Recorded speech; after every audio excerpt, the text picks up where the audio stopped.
Today I'll be examining Abyssus at Energylandia, and I'll discuss the history, ride experience, and my overall thoughts so you can have an idea what to expect from this insane Vekoma ride once it opens. 1, 2, 3, 4, 5, 6, 7,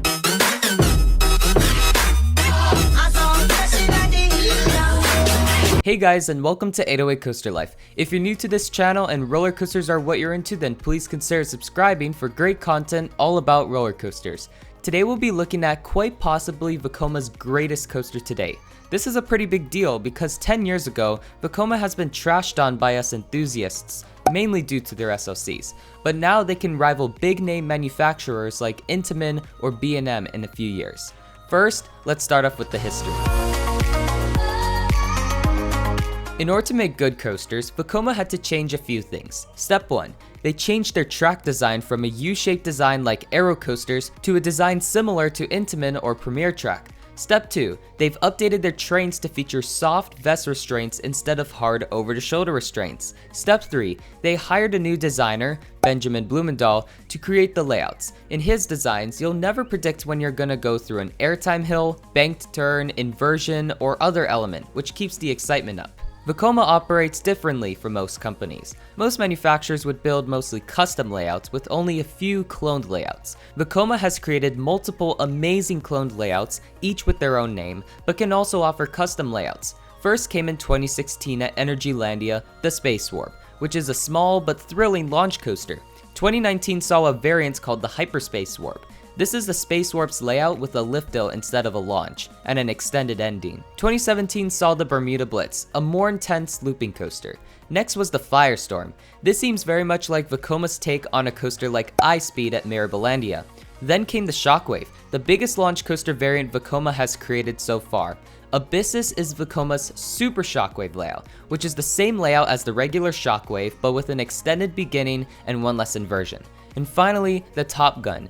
This looks to be Vekoma's take on an intimate blitz coaster like Maverick, and features a unique top hat element. There may be many layouts, but according to Vekoma's website, they fall under the same category, simply called sit-down thrill coasters. When Abyssus opens, Energylandia will have 7 operating Vekoma coasters, 8 if Hyperion ended up being that Vekoma Hyper, and 16 total roller coasters. That's completely unheard of for a park that opened 6 years ago. So this ride features a max height of 126.3 feet, 62.1 miles per hour, 4,317.6 feet of track, 4 inversions, the first new Vekoma coaster to feature 2 launches, and a bit over $12 million US. The only current way for us to look at the theming is by looking at these concept images. Aqualantis, the Atlantis-themed area this coaster sits in, looks very nice. I like how the coaster features many water elements.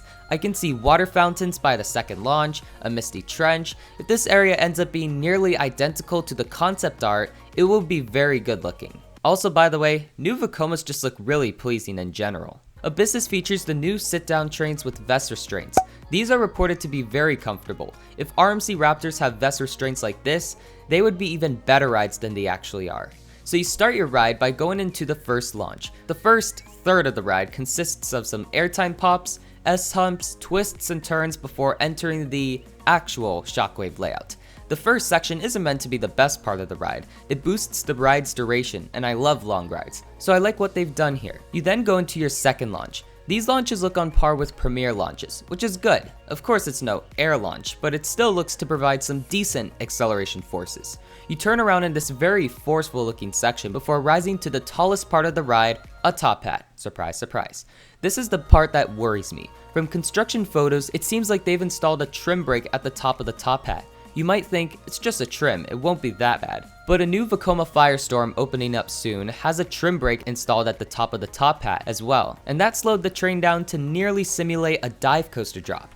That Firestorm POV was of its first test run, so I'm confident that they will lighten the trims a bit on that coaster. I'm hoping the same cannot be said about Abyssus. Energylandia, it would be very appreciated if you don't unnecessarily slow down this coaster. Thank you. Keep up what you're doing. Anyways, the coaster goes down a pretty good drop into the first inversion, a vertical loop. The train hauls through this loop in the animation, so I can predict that this loop would be pretty intense. You turn and go into an insane looking ejector moment. This could be the best airtime moment on the ride. You dive under the station and go into a Batwing. According to RCDB, the last coaster to feature a traditional Batwing opened 21 years ago, and that's Afterburn at Carowinds, so it's nice to see this element pop up on a coaster again. Many praised Montu and Afterburn for their intense Batwings. It spends a longer time in between the two inversions, which might make it less forceful, but the inversions themselves look forceful. Also, if they actually put mists in these tunnels and trenches, the ride experience would be cooler. That was very bad, I'm sorry. The next element is a twisted airtime hill, which looks nearly identical to the one on Lek Coaster. You turn and go into another ejector airtime hill, which looks just as good as the first one. Then you turn again and go through your final inversion, a corkscrew. Based on what people said about Lek, I can predict that if you sit in the left seat, you'll feel some soft laterals while whipping through this corkscrew. Next is a wave turn-like element which looks pretty average. You go through a couple helices with a nest hump in between, similar to the ending on Lek Coaster. Finally, you hit the brakes, ending your 1 minute and 8 second ride experience. No doubt, I think this will be the best coaster to date Vekoma has ever made. Although if they built Hyperion, that would be a different story. But I really want Vekoma to keep outdoing themselves. I love the variety in this layout. You'll never know when you'll get ejector airtime, strong positive Gs, or flipped upside down, unless you study the layout very well. That's what will make this ride very exciting. The inversions are more focused on positive Gs than hang time, but that's okay because Zadra exists. The inversions on Abyssus complement the ones on Zadra. I've kind of mentioned earlier how each Vekoma launch coaster has a parallel from a different manufacturer. I think Abyssus most resembles Taiga at Linnanmaki. Both have a slower section that warms you up for the rest of the ride, then it launches again and goes through a few larger elements, then both go more low to the ground with S-humps, airtime hills, twists, and inversions. But will Abyssus be better than Taiga? That's a tough question, especially since no one has ridden Abyssus yet. But where would it rank in the park? I'll predict that it'll rank number 2 behind Zadra and ahead of Hyperion, because I've heard some people prefer Lek Coaster over Hyperion, and they've ridden both. This could seriously compete with other new for 2020 coasters for that number 2 spot behind Iron Gwazi.